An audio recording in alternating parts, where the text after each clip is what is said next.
Andy, you know what that music say? Yes, sir, Amos. That music say, good health to all from Rexall.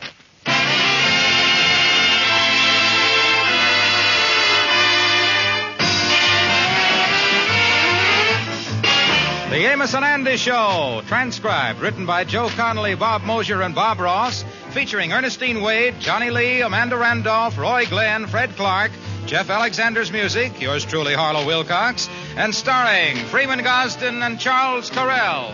Amos and Andy.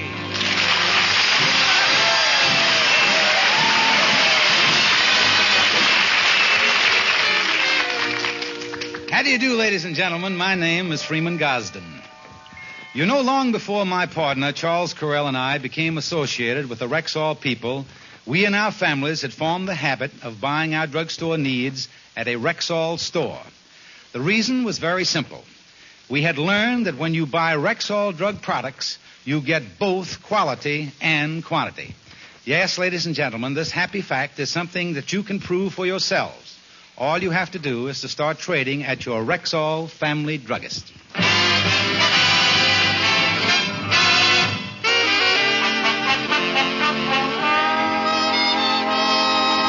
Well, for the past 3 weeks, the Kingfish's mother-in-law has established what looks to be a permanent residence with the Kingfish and Sapphire. Having his mother-in-law on the premises hasn't been easy on the Kingfish. She's been riding him pretty hard, and right now she has him helping with the house cleaning.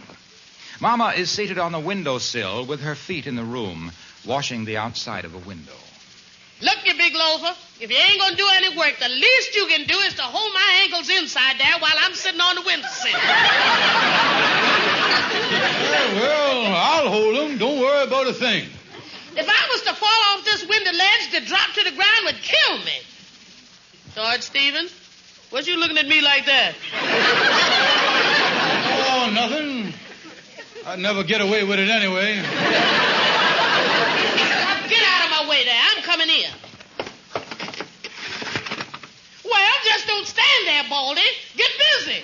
I want you to scrub the kitchen floor and take out the trash. Now, wait a minute, Mama. Me and you was going to have a showdown. You done dropped over here 3 weeks ago to spend the weekend, and you was done camped here ever since. Now, I wants to know when you going to leave, and this time I expects an answer. Oh, shut up! That's the answer I expected. Well, now I'm going to do the windows in the living room, and you'd better get busy here. Oh, me. There goes the nastiest woman in the world. George Stevens, is you helping Mama in here? And here comes the runner-up.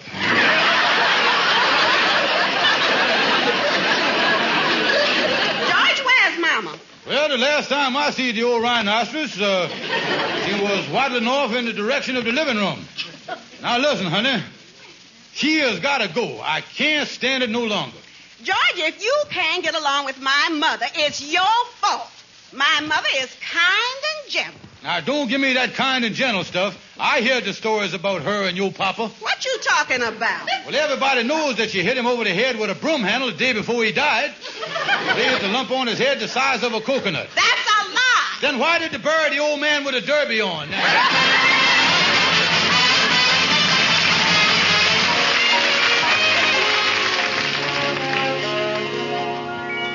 So you was having a tough time trying to get rid of your mother-in-law, huh, Kingfish? Yeah, I has tried hinting that she ain't welcome, but she ain't the type that's easily discouraged. Yeah. Now, take the other night.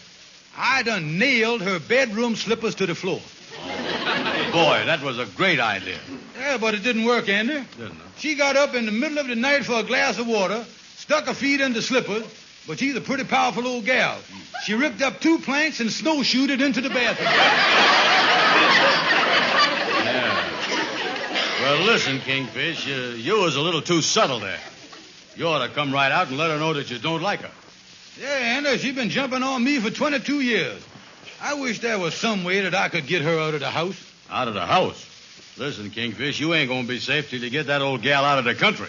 Yeah, well, Andy, you couldn't, hey, maybe you could. What? Say, wait a minute. After all, Andy, the immigration authorities is always deporting aliens, ain't they? Yeah, but Kingfish, your mama ain't no alien. She could prove that with her birth certificate. Now, wait a minute. The courthouse in her hometown burned down, and there ain't no record of her birth. Yeah. Now, I know this, because this thing come up before when she tried to get a job in a defense plant. Yeah, you think they'd really deport her, Kingfish? Yeah, listen, get your hat on, son.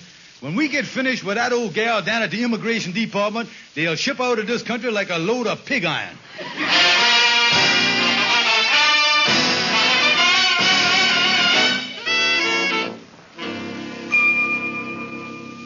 You wish to see me about something?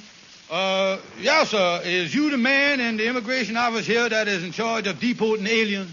Yes, that's my department. Well, how you do, sir? I is 100% loyal Stevens, and this is my associate here, Pro-American Brown. Likewise. Mm-hmm. Just what can I do for you? Well, now, you see, mister, I has just uncovered the fact that my mother-in-law is in this country illegally, and being patriotic American, it is our unpleasant duty to stool pigeon on the old walrus. Yes, sir, mister. Even though we love her, he doing the loyal thing here. You say she's in the country illegally at the present time. Well, originally, did she come in under the quota? No, sir. She came in under defense down at the dock.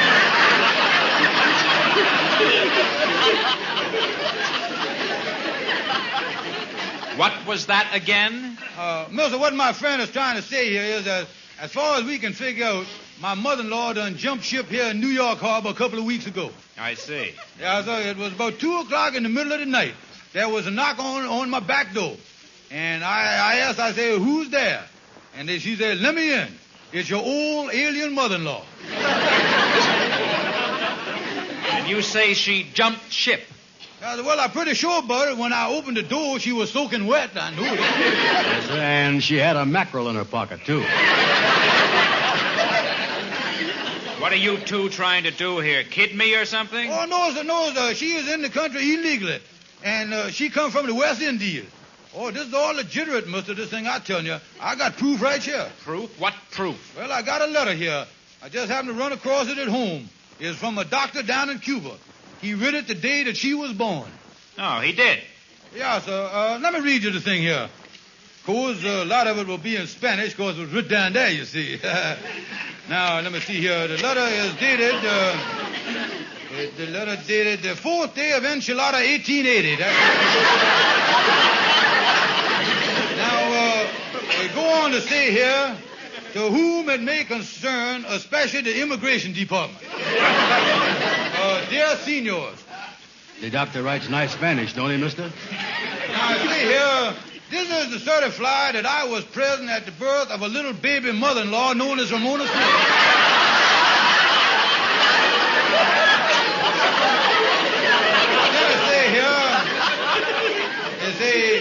She was born here in Cuba, and there ain't no doubt about it. I write this letter in case she ever tries to get into the United States as an alien.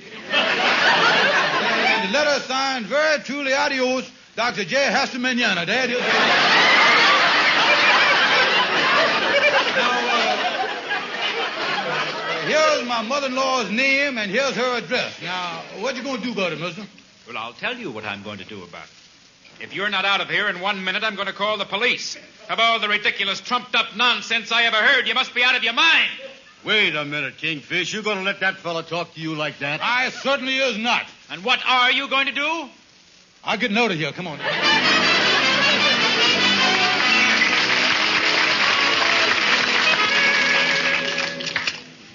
Well, let me get in the apartment here. I gotta face the barrage again tonight.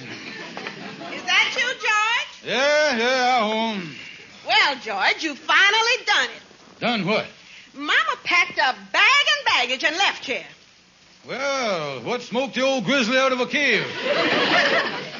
George Stevens, they called up from the immigration office, and when Mama heard what you tried to do, she said she wasn't going to stay in no house where she wasn't wanted. Finally took the hint, huh?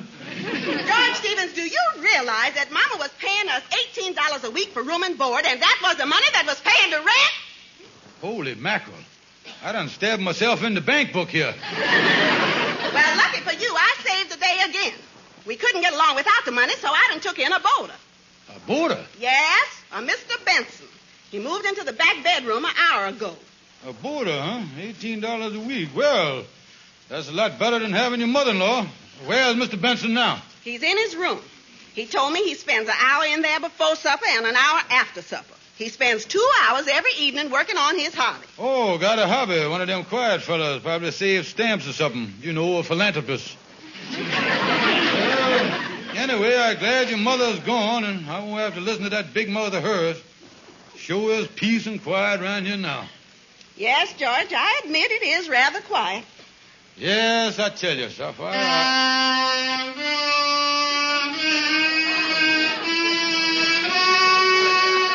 Holy mackerel.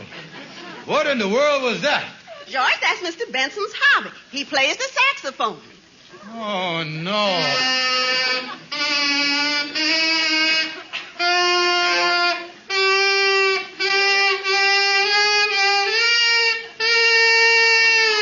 Holy smokes. I wonder if he's blowing that thing through the right end. George, I think he plays it very well. And Red Sails in the Sunset is my favorite song.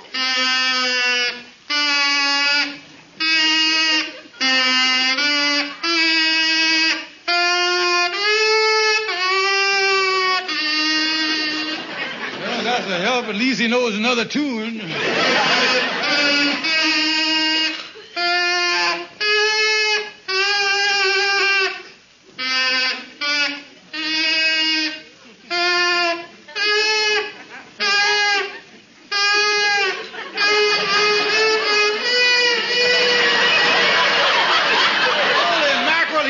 The sailboat again, that's all.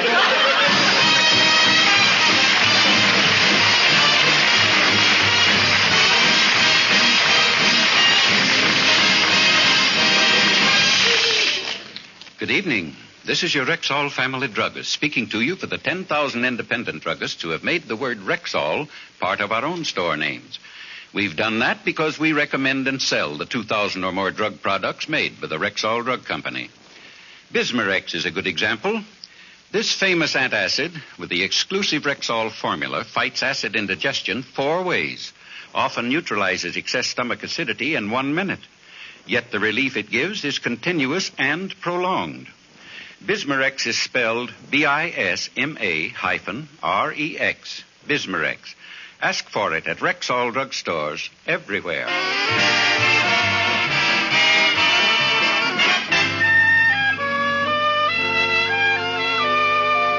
Yeah, boys, I got rid of the old lady, and now this thing done happened. Yeah, that was something. Getting rid of your mom-in-law and getting a boarder that plays the saxophone. Yeah, Kingfish, what is this Mr. Benson like?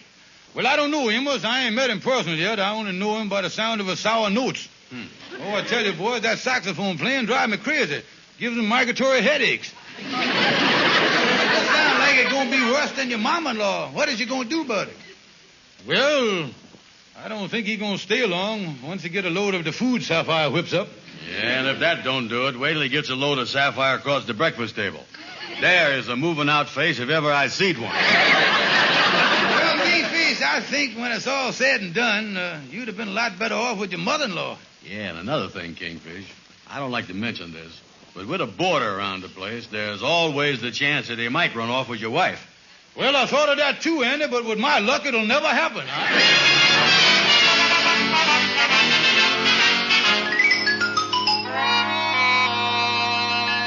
George, is that you? Yeah, I was home, Sapphire. George, look in the parlor. There's flowers, and I got the lights out and the candles lit. It's all ready for the boarder. Holy smokes, don't tell me your food done killed him already. Don't be funny, George.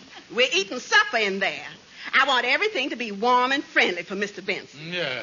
Dinner's on the table. Now go wash your hands. Wash my hands for what? For the boarder's benefit. What you talking about? I ain't gonna touch him. George, be quiet. I'll call Mr. Benson now. Oh, Chester! Chester? Now, listen, if you're gonna beat us warm and friendly, we better turn up the lights here. Now, George, you be nice to Mr. Benson. Remember, he's paying us $18 a week. Listen, I can get along with anybody for $18 a week. Oh, here's Mr. Benson. Well. You must be Stevens. Put her there, old boy. Chester B. Benson's the name, but my friends call me Breezy. Breezy Benson. Sapphire, we better get more money. George. You know, the table looks fine here. Yes, sir. Well, let's sit down. You sit down there, Stevens. I'll sit here next to Mrs. Stevens. Yeah, lovely-looking roast beef, Mrs. Stevens. I'll just help myself here. Well, it's certainly nice being here with you people. By the way, Stevens, what line of work you in? Me? Well, I kind of semi-retired. Around the house a lot. Around the house a lot, huh? Mrs. Stevens, I wonder if I could have a lock on my bedroom door. I don't think that'll be necessary. Say, this roast beef is good, all right. Yeah, look at that. I got a couple of extra pieces caught on my fork. Well, no matter. You know, I'm very glad I found this place. Very comfortable here. Pass the bread there. Yeah, you know, a lot of single men like hotels, but not me, now. I'm the friendly type. Pass the potatoes. Like to have a lot of people around me, you know. Pass the string beef. Yes, sir, a lot of people around me. Say, Stevens, you seem rather quiet. What's wrong? Well, Speak up if you have something to say. Join in the conversation. Man never got anywhere in life keeping his mouth closed. Well, That's right, speak up. You know, there's an art to conversation. Gotta learn to express yourself. That's what you got a mouth and a mind for. Use them. Well, I agree with you. See, I always feel that if a man... Now, don't overdo it. Don't be a blabbermouth. Yeah, you know, you gotta listen sometimes, too. I'm the listening type myself. Pass the roast beef. I'm sort of on the quiet side. Can't help it if I'm that way. A little more potatoes and some beef. I see there's one piece of roast beef left. Well, I'll just help myself to that. Hold it. You're eating off of my plate now. Stop it.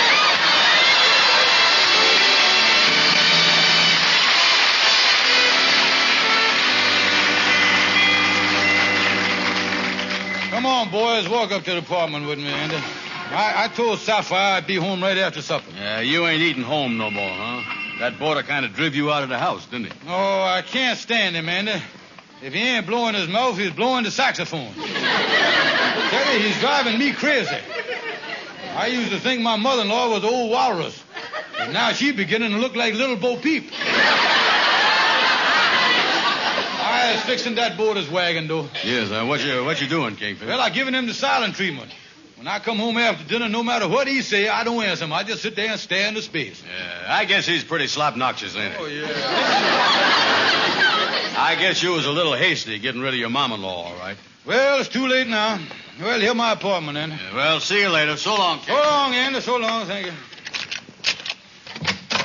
Oh, so it's you. You finally got home. Well, I told you that I ain't eating here as long as Breezy's around. Well, you asked for it, George. Say, I don't hear no saxophone. Where is he this evening? Well, since you've been giving him the cold shoulder every evening, he's gotten terribly lonesome. So he's been bringing a friend of his home from the office every night. They're in his room now. I guess they must be talking business. Well, that's a break. Oh, my head is splitting. Let me sit down here and close my eyes and relax and just sit there. Holy smokes, a duet! No!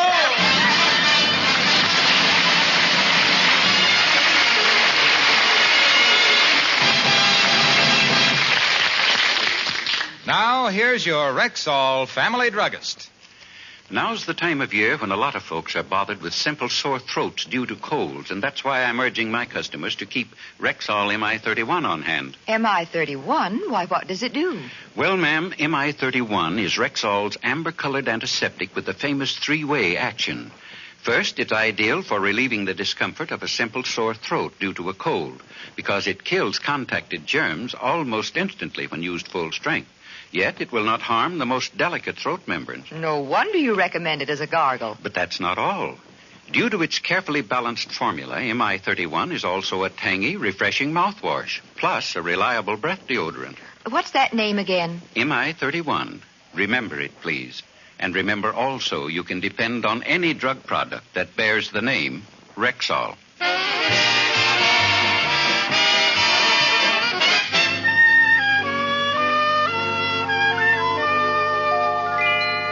Holy mackerel, I'm shaking all over. I got saxophobia. Well, I'll get in here and see Algonquin J. Calhoun, see if he can think of some way out of this mess. Hiya, Calhoun. Hiya, Kingfish. I just got in myself. Kingfish, I just seen one of the touchingest things I ever seen in my whole life. You did, huh? Yeah, I was going by the bank, and one of the guards dropped a bag full of quarters, and they were scattered all over the streets. All the kids in the neighborhood were scrambling for the quarters. It looked like that poor guard was going to be out of luck.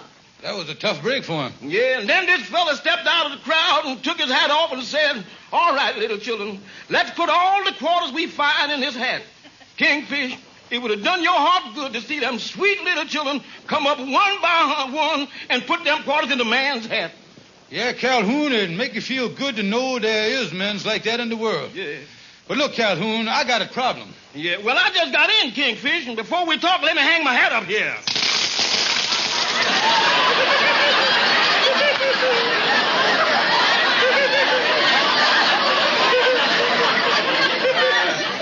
I guess a couple of them quarters must have got stuck in my hat band. Now, listen, Calhoun, I got a terrible problem. I got rid of my mother-in-law, but now Sapphire got a boarder up there at the house, but he is loudmouth and he played a saxophone. And he's 4 times worse than my mother-in-law. Calhoun, how can I get this fella out the house and my mother-in-law back? Well, now, the first thing to do is find out his weak point and attack that. His weak point? Well, now, let's see. He got a medicine cabinet full of stuff there. He always taking nose drops, spraying or so. He's one of them hypo-acrobats. Well, now, there's your angle. There's your angle. Scare him out of there. Make him think you is sick. Make him think you got one of them rare tropical diseases and he liable to catch it. Yeah, I'll scare him. Yeah, I'll get Andy to help me, too. Yeah, I'll get rid of that board and get my mother-in-law back and have peace and quiet again. Yeah, I know what you mean, because I know what it's like to have a musician practicing around the house all the time. You see, my brother used to play the cymbals in a symphony orchestra. Is that so? Yeah, man. He used to stand up there in the back of the orchestra and really beat them big cymbals together. One night in the middle of the 1812 overture, he bent over to look at the music and slammed his nose right between the cymbals. He retired right then and there. Well, which brother is this, Calhoun? Oh, you probably seen him down at the post office. He the one that opened the letters with his nose.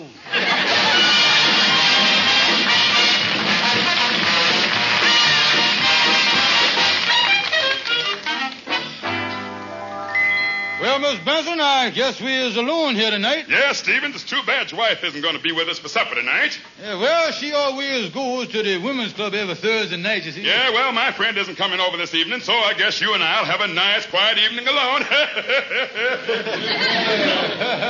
Yeah. Well, I'll read my newspaper here. Oh. Is something wrong, Stevens? No, nothing. You didn't happen to feel a hot tropical wind blowing through here, did you? The kind that blow through the fever-ridden jungles of Uruguay? Wind? Oh, I know. As a matter of fact, I think it's rather chilly. Just like I thought. My old trouble must be coming back on me. Old trouble? You ill or something? No, it's nothing. Just a slight touch of the parrot fever. Parrot fever? Yeah, it's a highly contagious tropical disease with jumping germs that scare people so much, you know. Well, aren't you doing anything for this parrot fever?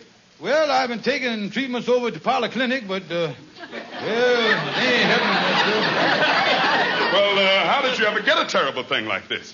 Well, doing one of my recent trips to the tropics, I made the mistake of engaging in a conversation with a sick parrot. Nobody knowed I had the thing, and the first inkling of it was when my wife come home one night and found it perched on the bedpost asking for crackers. This sounds fantastic. I just can't believe it. Oh, the fever is getting me. I can feel my liver frying now. Oh, now, Stevens, please. Oh, what I need is a doctor. I say, what I need is a doctor. Excuse me, I as a doctor. Is anybody in here suffering from a rare tropical disease? Oh, doctor, I'm glad you just happened to be passing by. Yeah. Well, I was in the neighborhood treating the patient, so I thought I'd kill 2 birds with 1 stone and pop up and see you. Doctor, is this parrot fever contagious? Oh, no, not any more than the bluebonnet plague. Yeah, it all depends on whether you was susceptible to it or not. You might get it, and then again, the germs might jump on you and jump off you again. Ain't that right, doctor? You is the doctor.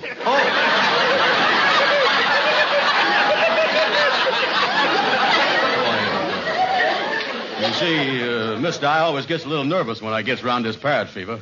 Well, Mr. Stevens, I think we better get you to hospital. You look like you did the night I pulled you off the bedpost. Oh, it's coming on me. It's coming on me. Now, listen, Stevens, I'm a very nervous man. I can't stay in a place like this. I'm moving out of here right away. Yes, sir. You're doing the smart thing, mister. Yeah, I'll pack my things right away. But wait a minute, Doctor. I've been exposed to this. Suppose I get it. How'll I know? What'll I do? Well, all I can say is, if your pin feathers start twitching, you better go down to the Board of Health and have them throw some lime on you.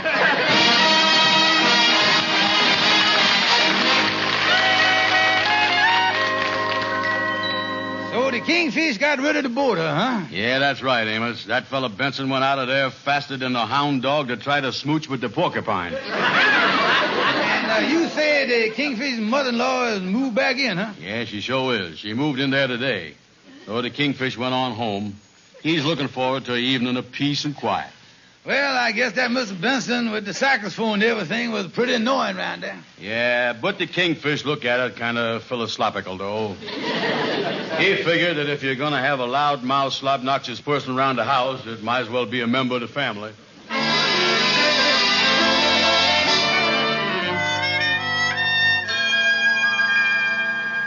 Dinner'll be ready in a minute, George. Well, Sapphire, it ain't gonna be no paradise around here with your mama here, but at least I won't have to sit around the evening listening to that saxophone. George, you know when Mr. Benson left, he must have left in a terrible hurry. Well, I guess he did. Ha, ha, ha. Yeah, he left his suitcase and a lot of things here. Well, fine. We can take them down and hock them. Well, Mama had a different idea. You know how she's always trying to improve herself. Oh, yes, she is now. I'm so glad Mr. Benson left us here. I'm going to make good use of it. I had my first lesson today. Listen!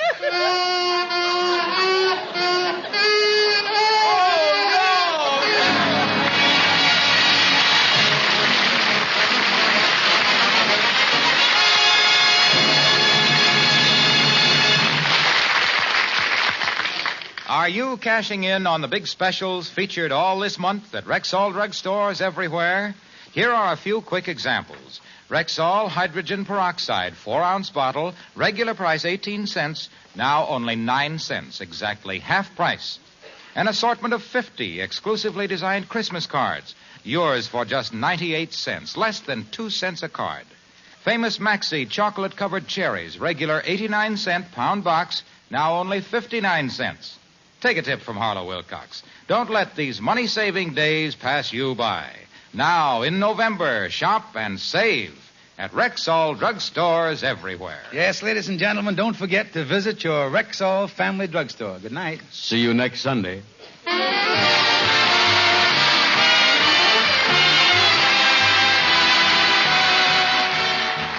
For the one woman in 10 with sensitive skin, There's Caranome hand cream. Yes, like all of Caranome's specially designed beauty aids, it's hypoallergenic, pure, mild, safe for most sensitive skins. It softens, beautifies, protects. Try Caranome hand cream. as advertised in Vogue, Ladies' Home Journal, Woman's Home Companion, McCall's, and sold at Rexall drugstores everywhere.